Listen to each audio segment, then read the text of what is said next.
ყველას გილოცავ ჯოვანდეს მერტონ რაღაც რაღაცა ფენდა სულეთ საქართველოს ამინ ევანგელიის თანადროულობანო მართლმადიდებელი ეკლესია აღნიშნავს ღვთისმშობლის აზრად მიყვანების დღესასწაულს არის ასეთი გარდამოცემა ესახარებაში მოწყობილი ამბავი არ არის და გარდამოცემით ვიცით რომ როდესაც ის გახდა 3 წლისა იშლებოდა მაშინ რომ ასეთი იყო ძველი აღთქმის კანონი რომ ძუძუს წვეთდნენ 3 წლისას, როდესაც ის შესრულდებოდა და რაღაცა დიდ სუფრასაც აი ა ブラ ამის შემთხვევაში წერია რომ როგორც ძუძუს მოსწვიდა ისააკი 3 წლისა იყო ამ შემთხვევაში დადებითი პურობა გააკეთა მაშინ ბუნებრივია ესეთი ტაძარი არ არსებობდა და ტაძარში მიყვანის ტრადიციაც არ არსებობდა შესაბამისად ამიტომაც ა ブラ ამმა გააკეთა ასეთი პურობა. მე როდესაც ჩამოყალიბდა გული დაიწერა, როდესაც ჯერ კიდე კარავი გაჩნდა უკვე ამ კარავთან მსოფლშეწირვის მსახურება და მოსდენ დააწესა, მე უკვე შეიცვალა ეს ყველაფერი, მე უკვე ტაძარი საშენებულია და ტაძარი როა აშენდა კიდევ უფრო მეტად დაიხვეწა ეს კანონები, როგორ და როგორ უნდა მოქცეულიყვნენ და როდესაც გახდებოდა ბავშვი 3 წლისა, აუცილებლად მიყავდა ტაძარში და მიქონდა ჯერად. მერვე დღეს თუ ბიჭი იყო წინადაცვეთის მსახურება უნდა ჩაეტარებინა. მეორმოცე დღეს ესე იგი ბიჭი განწმენდისათვის მიყავდა და დედას მიყავდა შეეწირა თუნდა მსხვერპლი, ვისაც ოჯახს როგორი საშუალება ჰქონდა და გოგოს მიხედვითაც ესე წირავდნენ რა თქმა უნდა, მაგრამ უფრო მაინც პირმშობებზე იყო ლაპარაკი, პირველ შვილზე იყო ხოლმე ძირითადად ლაპარაკი. რადგან ღვთისმშობელი სასწაულებრივად მოვლენილი იყო, მოგეხსენებათ იოაკიმ და ანა ხანგადასულნი იყვნენ უკვე, როდესაც ბიოლოგიური წესით მათ შვილი აღარ უნდა ყოლოდათ რაღაცა ჩვენ ბუნების კანონებზე თუ ლაპარაკობთ, რომლის მიხედვითაც შეიძლება ვთქვათ, რომ ამ კანონების მიხედვით აღარ უნდა ყოლოდათ, მოხდა ასეთი სასწაული, ისგან რომ დაიბადა ყოვლადწმინდა ღვთისმშობელი და 3 წლისა მიყავთ ტაძარში და ხდება ასეთი სასწაული, რომ 3 წლის ეს ხმა ძალიან მაღალი საფეხურებით იყო ასასვლელი, 15 საფეხური იყო რომ ტაძარში რომ ასულიყავ, უბრალოდ ტაძარში რომ შესულიყავი არ შეიძლება ამაღლებულ ადგილას იყო საკურთხეველი და წმინდათა წმინდა გამოყოფილი იყო ესე, აი რომ თვალმათელი იყო თქვენთვის ესე რომ წარმოიდგინოთ, რომ ტაძარი შედგებოდა 3 ნაწილისაგან. ერთი იყო სადაც საზოგადოება იგივებოდა, მეორე იყო საკურთხეველი, ახლა რომ წარმოიდგინოთ ეს კანკელი ხო არის გამოყოფილი და იქ საკურთხეველია, სადაც სამღვდელოება დგას. აქ ერის ადამიანები დგას. რომ იყოს კიდევ მესამე ნაწილი, აი შიგნით. სადაც წელიწადში ერთხელ შესვლის უფლება აქვს მხოლოდ უგელმთავარს, მეტი არავინ არ შედის. დასალაგებლადაც არავინ არ შედის, არ ქონდათ ამის უფლება, აი ამ ადგილას ფარდით იყო ეს ძალიან სქელი ფარდით იყო გამოყოფილი ეს ადგილი და იქ შედიოდა წელიწადში ერთხელ უგელმთავარი წესის სასასრულებლად. აი ეს წმინდათა წმინდა ითვლებოდა მოკლედ რაღაცა იმ ადგილად, რომელსაც ყველაზე მეტად ესე სტატუტად უხდიდებოდა მოწმე ებრაელების საზოგადოება და ეხლა წარმოიდგინეთ ხდება ასეთი რამე, წესით და კანონით იქ მღვდელმთავარი შედის მხოლოდ და მხოლოდ ერთი. უცბად მოდის ყოვლადწმინდა ღვთისმშობელი და აი ამ 15 საფეხურს აიღეს თავისი ფეხი. ბოლო 15 რო იყო რა ვიცით ეს საფეხური. იცით თქვენ რა სათო იყო 15 საფეხური? სალმონებს ხო გითხულობთ? დიახ. მე-18 კანონი ხო გაქვთ გაკითხული? მე-18-ის კანონის ყოველ ფსალმუნს რა წერია სათაურად? აღსავალი რა არის? საფეხური. და რამდენი ფსალმუნიც არის, იმდენი საფეხური იყო. ეს იყო სიმღერა, რომელიც თითოეულ საფეხურზე უნდა ეგალობათ გალობებს. იწყება 119 ფსალმუნით, იმიტომ რომ მე-18 კანონი იწყება 119 ფსალმუნით და თუ გადათვლით 133-ით მთავრდება. გამოდის ზუსტად 15. ეს იყო თითოეულ საფეხურზე თითო საგალობელი უნდა ერთად. პატარ-პატარა ფსალმუნებია, თუ დააკვირდები, მე-18 კანონში ყველაზე პატარა ფსალმუნებია და თითო საფეხურზე თითო გალობა წარმოიქმნებოდა, ანტიფონურად გალობდა გუნდი, ორი გუნდი იდგა ხოლმე, ერთი ფსალმუნს 119-ი გალობდა და 120-ს თქვა შემდეგ 121, 122 და 100 ადიოდნენ, სხვათა შორის ის სიტყვებიც რო არის გამოყენებული, რომ მშვიდობა ისრაელსაზე და სინამდვილეში ეს ფსალმუნის სიტყვები კი არ იყო, წინ მღვდელმთავარი მიუძღოდა. აი საფეხურზე ხო ვერ ვიგე ესე პარტიის ძველი აღქმის მღვდელმთავარი და ეს გალობლები ხო განა და დიდ საფეხურს ავდიოდა. მოტრიალდებოდა ეს მღვდელმთავარი, ხელებს არ აპყრობდა და ანუ მშვიდობა ის როგორც მე ვამბობ, მშვიდობა ყოველთას ისე ამბობდა ეს მშვიდობა ისრაელსაზე და იყავდნენ ეთანხმებოდნენ საზოგადოების წევრები, გალობლები. ეს მერე ფსალმუნში შეიტანეს როგორც ფსალმუნის სიტყვები, თუმცა კი ეს ფსალმუნის სიტყვები არ არის, ეს ხო დალოცვა ეს. ჩვენ გადავუხვიეთ თემიდან ახლა, მაგრამ მე ვფიქრობ ესეც საწუნელია, რომ საინტერესოა. მე-18 გამის გადაშლის. აი ხავაცი გეცოდინება, რო აწერია თავზე. ახსავალი ნიშნავს საფეხური. ანუ ეს იყო საფეხურებრივი ახსვა მოკლედ ამ მიმართულებით. 15-ია სულ რომ დაიხვალოს. თუნდუბნებად შევამოწმეთ კი. რაც შეეხება თვითონ თავარ თემას, რა ხდება ამ დროს, რომ ეს საკმაოდ მაღალი საფეხურები იყო, ეს თითოეულ საფეხურზე რაღაცა გარკვეული ის იყო რა ქვია, ტერიტორია იყო შეიძლება ითქვას, სადაც უნდა დამდგარი იყო გალობელი. ეს არ იყო ჩვეულებრივი, ესე იგი, რომ ჩვენ რო კიბის საფეხური წარმოვიდგენ, ესე საკმაოდ დიდი ფართობის დიდი გათლილი ქვებისგან იყო გაკეთებული და ამას არის 3 წლის ყრმა. ეს იყო პირველი საოცრება. ზაქარია, რომელიც ეგებება მღვდელმთავარი ზაქარია, უცბად აკეთებს ასეთ რამეს, რომ წმინდათა წმინდათაში შეყავს ყველა წმინდა ღვთისმშობელი. ეს ახლა გაუგონარი ამბავი იყო, მინდა გითხრათ, რომ ბავშვის შესვლა და ქალის შესვლაზე კი არის ლაპარაკი. თვითონ მღვდელმთავრის შესვლაზე იყო ლაპარაკი, რომ მასაც შეზღუდული ქონდა შესვლა. წელიწადის განმავლობაში ერთხელ უნდა შესულიყო.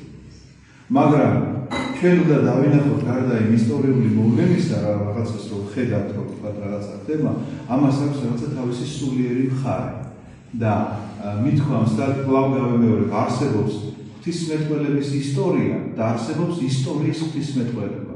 აი ეს ისტორია თქვენ საღვთისმეტყველო კუთხით უნდა დაინახოთ, რომ რა ხდება. სად შედის იცით ყოვლადწმინდა ღვთისმშობელი?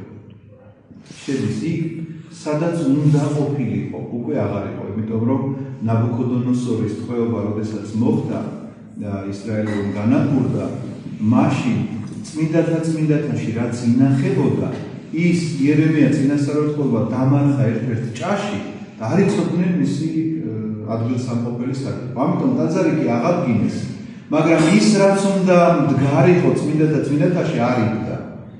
და იცით რა უნდა მდგარიყო? ეს იყო კიდობანი. კიდობანი, რომელშიც იყო ღვთის სიტყვა შიგნით ჩადებული. ანუ ორ ფიცარზე დაწერილი ღვთის მცნება, ღმერთის სიტყვა ჩადებული კიდობანში. და ეს კიდობანი თუ კი იყო ფიცრისგან გაკეთებული და ის სიტყვა თუ კი იყო ქვისგან გამოთლილი და მასზე ამოტვიფრული იყო ასოები, ეს იყო ფიზიკურად ხელშესახები ასეთი კიდობანი, ყოვლადწმინდა ღვთისმშობელი გახლავთ სულიერი კიდობანი, იმიტომ რომ მან ღვთის სიტყვა დაიტია. ქრისტე ხომ მან დაიტია, ქრისტე ხომ მისგან იშვა. ამიტომ ის იყო შეიძლება ითქვას მატერიალური ხორციელი რაღაცა ესეთი კიდობანი, რომელიც დაკარგული იყო და აღარ იყო და ზაქარიამ სწორედ ეს დაინახა. ზაქარიამ სწორედ ეს განჭვრიტა.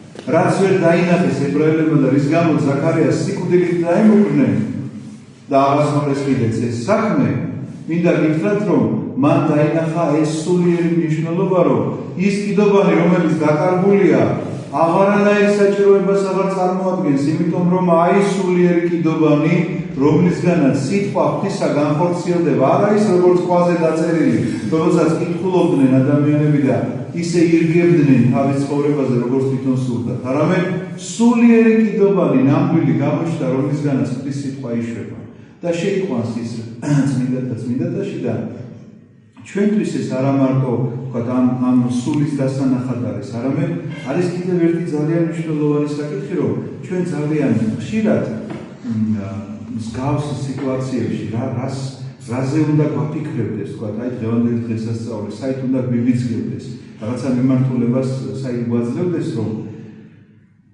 ეს არის ის ადგილი, სადაც ჩვენ ვთქვათ შესვლა არ შეგვიძლია, სადაც ჩვენი გონება ვერ ხედავს. ეს არის ვთქვათ მიღებიერი სამყარო, ეს არის ის საფრთხო რაღაცა განგებულება, რომელსაც ჩვენი გონება, ადამიანური გონება ვერ იტევს, მაგრამ ამისი ჭრეტა შესაძლებელია თუ კი ადამიანი რაღაცა გარკვეულ ღვაწლს შეუდგება.